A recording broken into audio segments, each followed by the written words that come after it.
나눌 말씀 에베소서 1장 3절에서 7절에 있는 말씀입니다.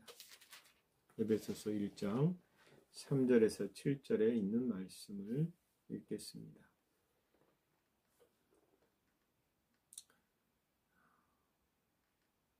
(3절부터) 읽습니다. 찬송하리로다. 하나님 곧 우리 주 예수 그리스도의 아버지께서 그리스도 안에서 하늘에 속한 신령한 모든 복을 우리에게 주시되 곧 창세 전에 그리스도 안에서 우리를 택하사 우리로 사랑 안에서 그 앞에 거룩하고 흠이 없게 하시려고 그 기쁘신 뜻대로 우리를 예정하사 예수 그리스도로 말미암아 자기의 아들들이 되게 하셨으니 이는 그가 사랑하시는 자 안에서 우리에게 거저 주시는 바 그의 은혜의 영광을 찬송하게 하려는 것이라. 우리는 그리스도 안에서 그의 은혜의 풍성함을 따라 그의 피로 말미암아 속량 곧 죄 사함을 받았느니라. 아멘. 보조 말씀은 고린도후서 5장 17절 말씀입니다. 다 아는 말씀이지요. 그런즉 누구든지 그리스도 안에 있으면 새로운 피조물이라. 이전 것은 지나갔으니 보라 새 것이 되었도다. 저번 주는 구원 받았습니까? 라는 제목으로 하나님 말씀을 전했습니다. 물론 모든 그리스도인들이 구원을 받았고 그 구원에 대한 확실성을 저번 주에 나눴습니다. 오늘은 왜 그리스도인은 새로운 피조물인가에 대해서 여러분과 나누겠습니다. 왜 그리스도인들은 새로운 피조물인가?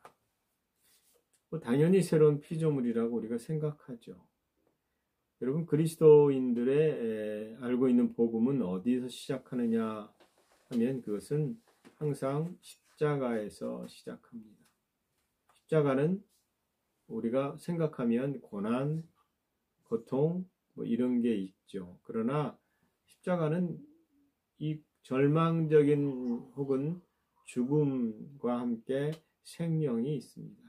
죽음과 생명이 공존하는 것이 십자가고 십자가에는 부활과 영화도 있습니다.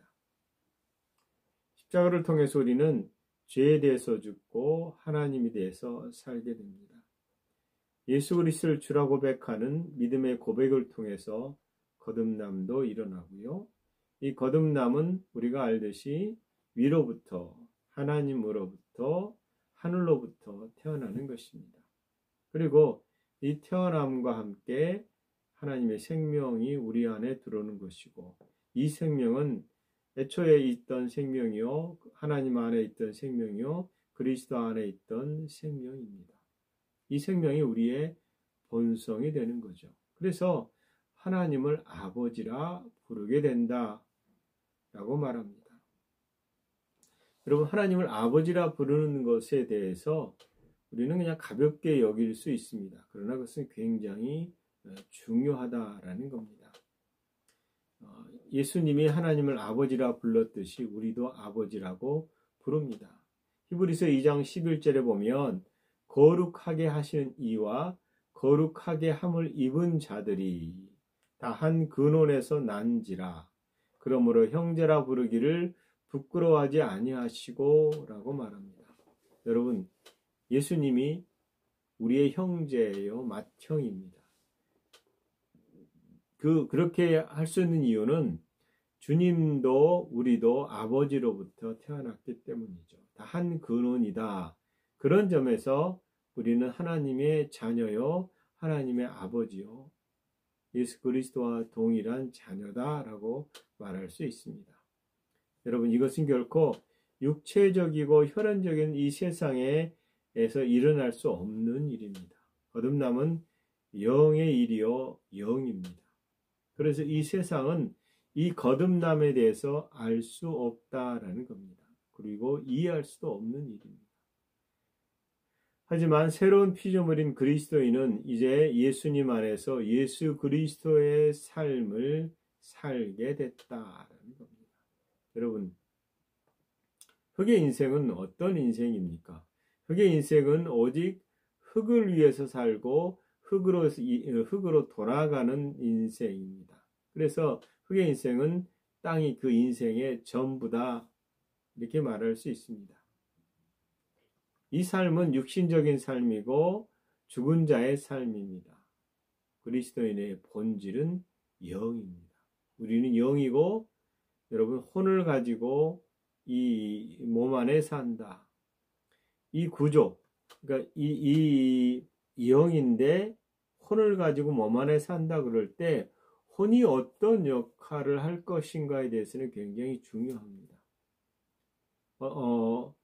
혼이 우리의 의지를 얘기하는 거잖아요. 그런데 이 의지가 예수 그리스도 안에 있는 영 안에서 이 땅을 보는 것으로 혼의 삶을 사느냐, 아니면 혼이 이 땅에 그냥 뚝 떨어져서 육신과 연합해서 영의 것을 바라보고 이 땅을 보며 사느냐, 이 차이를 잘 이해하십시오. 무슨 말이냐면 영으로 우리가 무엇을 볼 수 있도록 혼이 영의 위치로 돌아간다는 거예요. 다시 말하면 사로잡혀서 영이 말하는 것에 연합된 삶을 가지고 이 땅을 보는 것이 옳다라는 겁니다. 그럼에도 불구하고 우리는 그리스도 안에서 새로운 피조물이 된 뒤 다음에 우리가 영의 삶을 살기 위해서 영의 것을 실현하기 위해서 하는 일들이 대부분 육신적인 거라는 거예요. 제 후배 목사님이 저한테 그러더라고요. 선배, 교회가 2개로 연합돼서 작은 교회다 보니까 연합하자고 해서 하나로 해서 번갈아 가면서 매주 이렇게 예배를 드린다고 얘기합니다. 그런데 다른 목사님이 예배할 때 가만히 들어보니까 정말 우리가 열심히 노력하고 부지런히 교회 활동해야 하나님이 복을 주신다라는 쪽으로 설교를 하더래요. 그래서 그제서야 본인이 아하, 뭐가 문제다라는 게 좀 보이더라, 이렇게 얘기하더라고요. 우리는 분명히 교회에서 봉사하고 섬기고 사랑하고 해야 되죠. 그러나 전제가 하나님의 복을 받기 위해서인가, 아니면 하나님의 것을 누리면서 마땅히 성도로서 해야 될 일을 하는가, 이 차이를 정확하게 알아야 된다라는 겁니다. 만약에 우리가 이 땅에서 영의 삶을 실현하기 위해서 벌이는 육신적인 일이다, 육신적이 돼버렸을 경우는 그것은 하나님을 영화롭게 할 수도 없고 오히려 방해한다라는 겁니다. 우리는 아버지 약속을 알고 있습니다. 그리스도 안에 있다는 것도 알고 있는데 그럼에도 불구하고 우리의 삶이 하나님으로부터 온 것에 대한 것을 인정하고 고백하고 그것이 옳다라고 나타내는 삶이 아니라 내가 중심이 돼서 뭔가를 열심히 해서 그것을 나타내려고 한다라는 거예요. 그래서 하나님의 약속을 우리가 이루겠다, 이렇게 얘기할 수 있다라는 겁니다. 왜 이런 말을 하냐면 우리가 모이기에 힘써야 되고 분명히 복음이 전해져야 되고 정말 큰 교회들이 많은데도 불구하고 왜 변화가 없는가에 대한 고민을 많이 해야 돼요. 사회가 변화가 되지 않고 사회 곳곳에 그리스도인들이 많은데 이 삶이 왜 이렇게 세상이 더 악해지고 더 혼란스러워지고 또 조직들이 부패되고 정치가 더 부패되는가? 거기에 분명히 빛들이 있고 소금이 있는데도 불구하고 말입니다. 여러분, 하나님의 약속을 우리가 이 땅에다가 선포하고 드러내야 되는 건 마땅합니다. 그런데 잘못하면 아브라함이 실수한 실수들을 할 수 있다라는 거예요.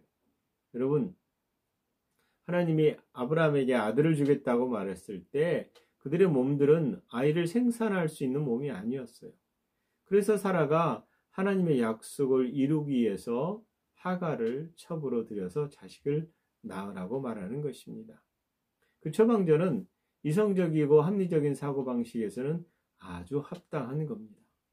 우리는 아이를 낳을 수 없으니까 그러면 우리가 하나님의 기쁘시게 드리자라고 해서 하는 방식은 결국 육신적인 방식이었다라는 겁니다.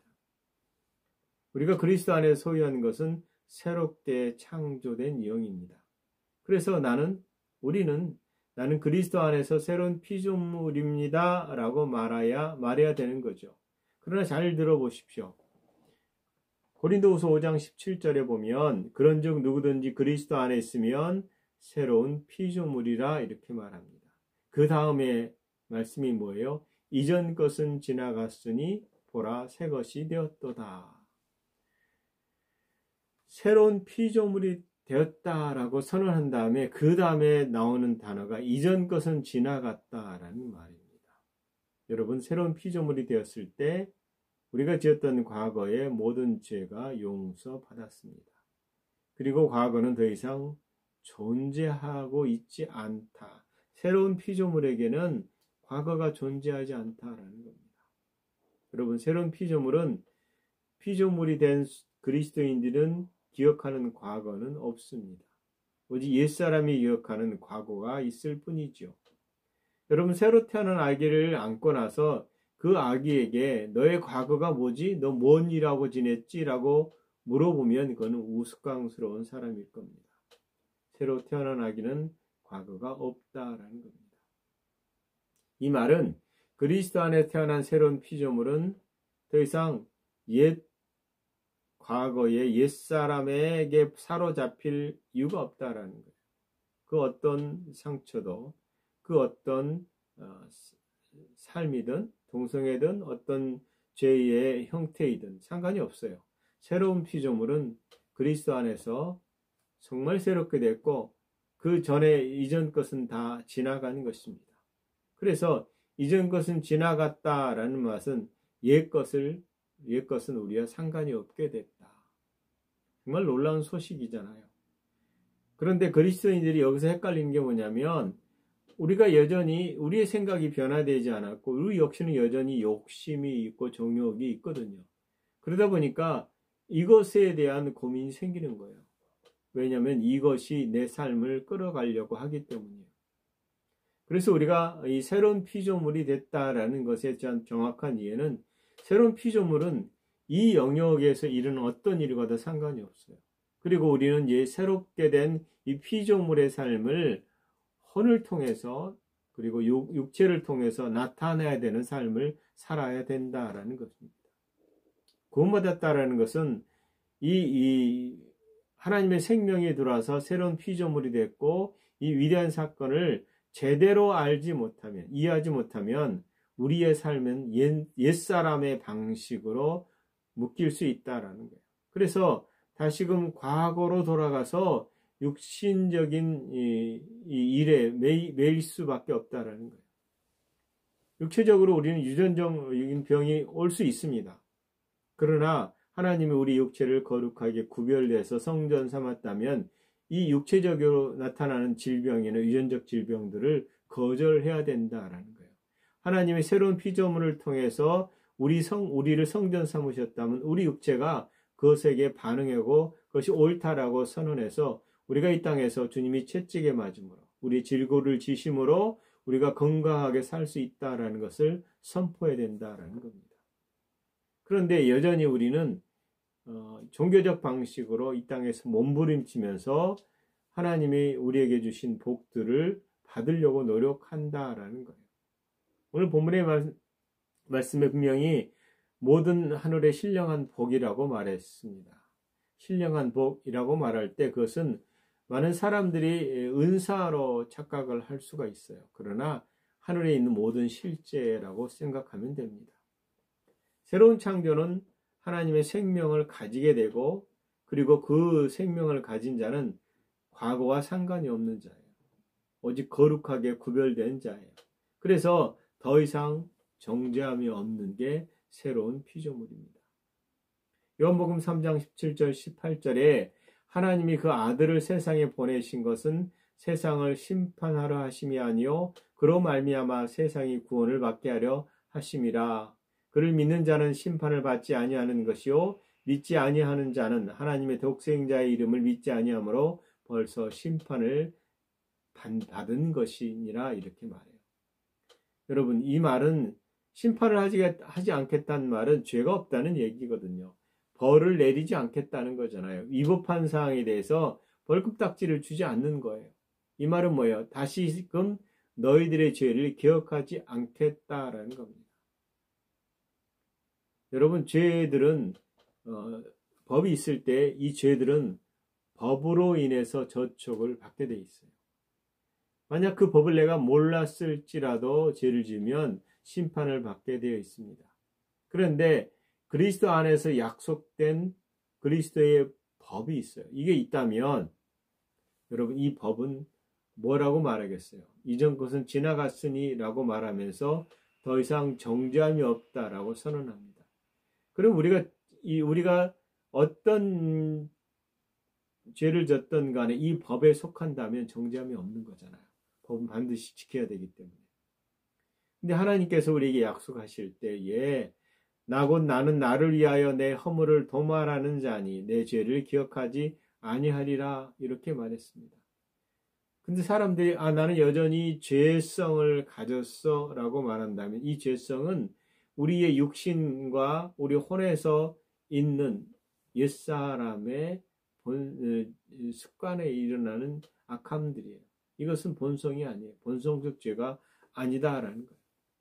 그런데 성경은 더 나아가서 이 죄에 대해서 허물을 도말했다라고 말해요. 내가 너희들의 허물을 도말했다. 이 말은 우리가 더 이상 죄의 죄인이 아니다라는 거예요. 그리고 이 허물에 대해서 얘기하거든요. 우리가 죄를 졌는데도 불구하고 우리의 허물이 있다라고 말할 때 이사야 44장 22절에 내가 내 허물을 빽빽한 구름같이 내 죄를 안개같이 없이 하였으니라고 얘기합니다. 죄가 허물이고 죄가 빽빽한 안개다. 이 말은 우리에게 분명히 죄를 용서했지만 우리 가운데 또 허물의 이 죄들, 안개 같은 죄들이 또 있다라는 거예요. 발생한다는 거예요.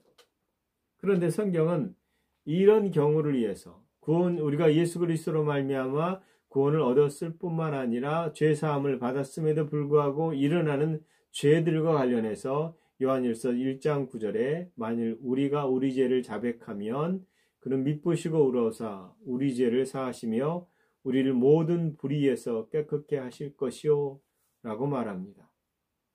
여러분, 예수님이 베드로에게 발을 씻어주겠다라고 말할 때 예수님께서 그렇게 말하자 베드로가 거절하잖아요. 나중에 그럼 나와 상관이 없다고 말하자 베드로가 하는 말이 뭐예요? 다 씻겨달라고. 그러자 이미 깨끗해졌다. 그리고 발만 씻겨주거든요. 우리는 이미 깨끗해진 자들이지만 이 땅에 있으면서 자범죄를 지을 수밖에 없다라는 거예요. 그러나 죄를 고백하면 성경은 분명히 그 죄에 대해서 더 이상 완전한 깨끗함으로 더 이상 그것을 과거를 물어보지 않는다는 거예요. 그렇기 때문에 죄를 짓고 여러분 절망에 빠지고 비탄에 빠지고 나락으로 그냥 주저앉아 버리지 말라라는 겁니다. 우리의 영은 더 이상 죄를 짓지 않거든요. 그래서 더 이상 죄를 짓지 않기 때문에 현재 내가 자범죄를 지어야 된다라는 말이 아니에요. 죄를 짓는 영역은 영의 영역이 아니거든요. 새로운 피조물인 우리는 어둠의 권세에서 아들의 나라로 옮겨져 있고 그 아들 안에 있기 때문에 우리의 영이 죄를 짓는 건 아니죠. 그래서 성경은 또 다른 측면의 죄의 발생에 대해서 말하고 있는 것입니다. 특히 로마서 6장 13절에 보면 그러므로 너희는 죄가 너희 죽을 몸을 지배하지 못하게 하여 어딜 지배해요? 몸을 지배하잖아요. 몸의 사역에 순종하지 말고 또한 너희 지체를 불의의 무기로 죄에게 내주지 말고 이렇게 얘기하고 있어요. 우리 영을 내주는 것이 아니라 몸을 내준다는 거예요. 그래서 오직 너희 자신을 죽은 자 가운데서 다시 살은 것 같이 하나님께 드리며 너희 지체를 의의 무기로 하나님께 드리라. 이 반대로 생각해 보세요. 우리의 죽을 몸을 죄에 내어줄 수 있다라는 거예요. 우리의 지체를 불의의 무기로 내어줄 수 있다라는 거예요. 이게 죄가 발생하는 영역이죠. 그래서 하나님께서 이것에 대해서 회개하면 용서해 주신다라는 요한일서 1장 9절의 말씀을 주시는 겁니다. 그래서 우리는 날마다 이 땅에 살면서 죄를 지을 때에 본성적인 죄로 하나님과 완전히 결별되는 건 아니다라는 거예요. 요한일서 3장 9절에 보면 이 구절을 확대 번역 성경으로 번역을 하면 하나님께로부터 난 자마다 죄를 짓지 아니하나니에서 이 전제가 고의로 알면서 상습적으로 죄를 짓지 아니하나니 이는 하나님의 씨가 그의 속에 거함이요. 말씀이 거한다는 거죠. 하나님의 생명의 원리 신령한 씨가 그 안에 영구히 남아있다는 것. 그도 범죄하지 못하는 것은 하나님께로부터 났음이라 이렇게 말합니다. 하나님께로부터 태어난 자는 새로운 피조물이죠. 이 피조물은 하나님과 연합되어 있고 이미 하나님 보좌에 앉아 있는 자들이에요. 그렇다면 하나님 나라에는 죄가 없잖아요. 무슨 말인지 아시겠죠? 우리가 구별을 해야 되는 거예요. 우리를 하나님 이 땅에 보내셨고 우리가 보냄을 받은 자로서 이 땅에 있지만 우리의 소속은 하나님 나라예요. 영으로는 이미 하나님과 연합되어 있어요. 그래서 우리가 죄를 이 땅에서 육신적인 죄를 발생하지 않기 위해서는 어디를 바라봐야 되느냐라는 것을 우리가 생각을 해봐야 된다는 거예요. 우리 옛사람은 십자가에 못 박혀 죽었어요. 그리고 우리를 어둠의 권세에서 아들의 나라로 옮겨졌어요. 그래서 새로운 피조물은 더 이상 어둠의 권세와 상관이 없게 됐어요. 하나님 나라에서 나를 더 이상 나는 죄를 짓지 않는다. 그래서 나는 죄와 상관이 없는 자다.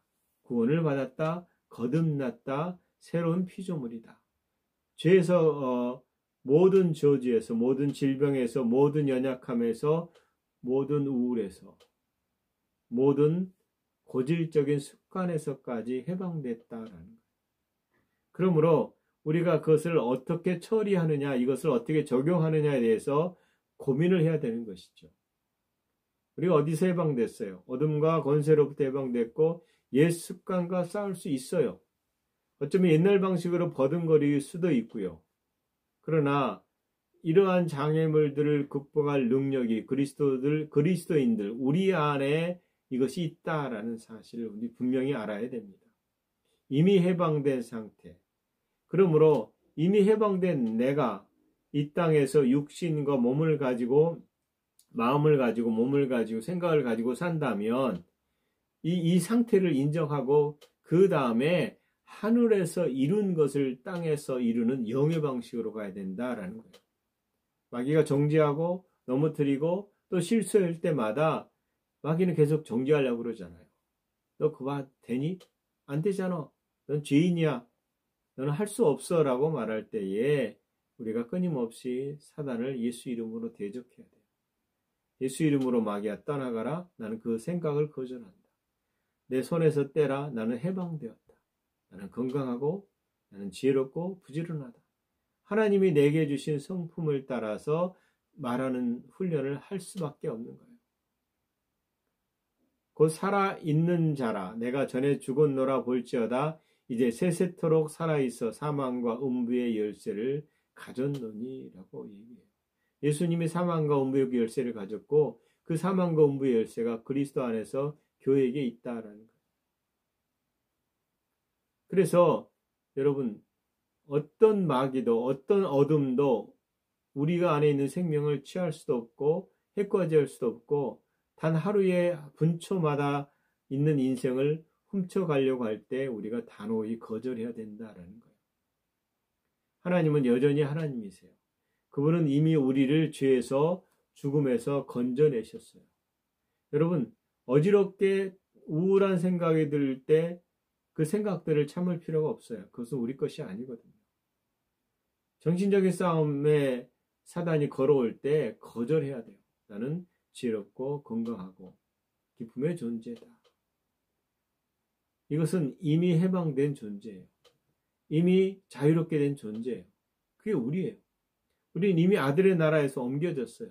그래서 성경은 우리를 향해서 에베소서 5장 8절에 너희는 전에는 어둠이더니 이제는 주 안에서 빛이라. 빛의 자녀들처럼 자녀답게 행하라 이렇게 말합니다. 여러분 우리가 보이는 것을 주목하지 않고 보이지 않는 것을 주목하는 이유가 있습니다. 왜냐하면 보이지 않는 것이 실제이기 때문이에요. 진짜예요, 그게. 그러므로 어두운 가운데 있는 이 세상에 살지만 빛 가운데 있는 것처럼 빛처럼 빛다운 삶을 살고 살아야 된다는 거예요. 여러분, 빛에 있는 사람이 어떤 말을 할 겁니까? 이 세상을 허물고 무너뜨리는 말이 아니라 이 세상에 아버지 나라와 하나님 나라가 임하는 말을 해야 될 거 아니에요. 그렇게 해야 이 땅에 하나님 나라가 임할 것이기 때문이죠. 그래서 우리는 해방을 선포하고 나는 어둠의 권세에서 해방됐다라고 말해야 돼요. 나는 빛의 왕국에 있고 나는 빛의 자녀요. 나는 빛이다. 그래서 이 태도, 그리스도인들이 해야 될 태도 중에 하나가 뭐냐면 내가 그런 존재라는 것을 인정하는 것과 우리의 생각을 바꾸는 것입니다. 여러분, 생각이 새로워지지 않으면 우리는 그런 말을 할 수가 없거든요. 더 이상 이세의 풍습을 따라서 내 감각에 느껴지는 것을 말하지 않고 예수 그리스도 안에서 십자가에서 이루어진 하늘의 것을 말하는 훈련을 해야 되는 것입니다. 에베소서 4장 17절에 그러므로 내가 이것을 말하노니 주 안에서 증언하노니 이제부터 너희는 이방인이 그 마음에 허망한 것으로 행함같이 행하지 말라 이렇게 얘기합니다. 허망한 것으로 행함같이 행하지 말라.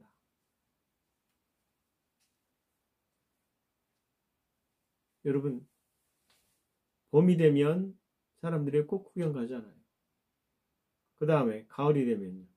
단풍 구경 가잖아요. 근데 1년이 지난 다음에 여러분 내가 작년에 봤으니까 내가 꽃 구경 안 갈 거야 하는 사람이 있어요? 단풍 구경 안 갈 거야 하는 사람이 있어요? 또 가요. 이유가 뭐예요? 육신의 일은 계속 반복되고 그것은 만족함이 없어요. 우리 몸이 채워도 또 채우고 싶어하고 먹으면 더 먹고 싶어하고 자꾸 몸이 뭘 요구하냐면 몸이 이 땅에서 뭔가를 자꾸 누리도록 요구를 하는데 그것을 지나치게 하면 중독이 되잖아요. 근데 중독이 만족함이 없으니까 하거든요. 지나치게 하다가 중독이 돼서 이 중독자는 만족이 없어요. 이 땅의 삶은 만족이 없다라는 거예요. 우리 영의 삶은 뭐예요? 만족이 있죠. 하나님으로부터 왔다라는 사실에서 우리에게 만족을 주는 것입니다. 여러분, 만족하는 삶을 사는 게 좋습니까? 안 그러면 만족하지 않는 삶을 사는 게 좋아요. 성경 분명히 하나님으로부터 오는 것은 우리를 만족해 한다라는 거예요. 그래서 머리가 아니에요. 영이에요. 우리가 영의 삶을 분명히 살 수 있다라는 거예요. 만약 우리가 우리 자신이 하늘의 정체성을 두고 드러내고 이 땅에서 아버지 것을 제대로 드러낸다면 하나님 나라가 하늘에서 이룬 것 같이 땅에서 이루어질 것입니다. 그 책임이 우리에게 있어요. 교회에게 있어요. 그리스도인들이 해야 돼요. 더 이상 우리가 이방인처럼 살 이유가 없어요. 무엇을 먹을까? 무엇을 마실까? 무엇을 입을까? 걱정하거든요. 그 이유가 뭡니까? 그 이유는 다른 것이 아니라 이방인의 사고 속에서 세상을 보기 때문에 내 영역이 바뀌어서 예수 그리스도 안에 있다라는 사실, 그 안에서 하늘을 신령한 모든 것을 누릴 수 있다라는 사실, 나는 거룩한 존재다는 사실, 그러면 우리의 가치와 삶의 이유가 차별될 수 있다는 거예요. 나는 하나님처럼 말하고 하나님처럼 행동하는 존재, 곧 하나님의 형상이다. 이 사실을 그렇다면 새로운 피조물은 그리스도인들이 왜 새로운 피조물이어야 되는가를 알 수 있잖아요. 더 이상 과거에 머물러 있을 이유가 없습니다. 오직 그리스도 안에서 그리스도의 장성한 분량으로 자라가야 됩니다. 우리 이성의 사고가 발달되어 있는 사람들은 여러분 내가 이해 차원에서만 머물러서 복음을 보고 복음이 내 살이 되고 피가 되고 생명이 되는 쪽으로 가지 않아요. 즉 말씀이 그냥 이해하는 차원으로 끝나려고 해요. 그래서 이해한 것으로 신앙생활을 하다 보니까 그냥 이해하는 것으로 끝나서 지적 만족만 있는 겁니다. 그러나 말씀이 살아있게 하려면 그 말씀을 인정하고 내가 그 말씀대로 말하고 행동하는 것이에요. 그래서 말씀이 살아있게 해야 된다라는 겁니다. 여러분, 생각을 바꾸고 말을 바꾸고 마음을 정결케 하고 성령님으로 살고 그 생명의 충만함을 살 때에 이 땅에서 하나님 나라에 임하는 것을 우리가 보게 될 것입니다. 여러분, 새로운 피조물인 이유가 뭐냐? 이미 하나님이 우리를 새롭게 하셨고 그 생명으로 사는 자라는 것을 인정하시기 바랍니다. 그리고 선포하십시오. 날마다 선포하십시오. 그래서 주의 말씀이 생명이 우리 육체 가운데서도 충만해지고 그 충만함을 사람들이 보기를 예수 그리스도 이름으로 축원합니다. 기도하겠습니다. 하나님, 우리를 사랑하시고 우리 안에 아버지의 생명을 두시고 우리가 예수 그리스도 안에서 아버지의 자녀된 거룩한 본성을 가진 자로 있게 해주셔서 감사합니다. 이 생명을 더 이상 우리가 잃어버리지도 않고 빼앗기지도 않을 것입니다. 아버지께서 우리에게 두신 이 생명으로 말미암아 우리의 삶의 모든 영역이 이 생명으로 풍성해지기를 아버지 원합니다. 우리 육체 가운데서도 우리의 생각 가운데서도 우리 삶의 모든 영역에서도 이 새로운 피조물이 가진 아버지의 생명이 충만해지기를 예수 그리스도의 이름으로 요청합니다.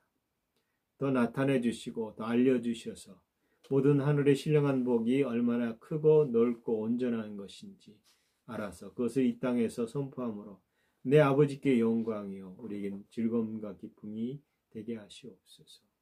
감사합니다. 예수님 이름으로 기도합니다. 아멘.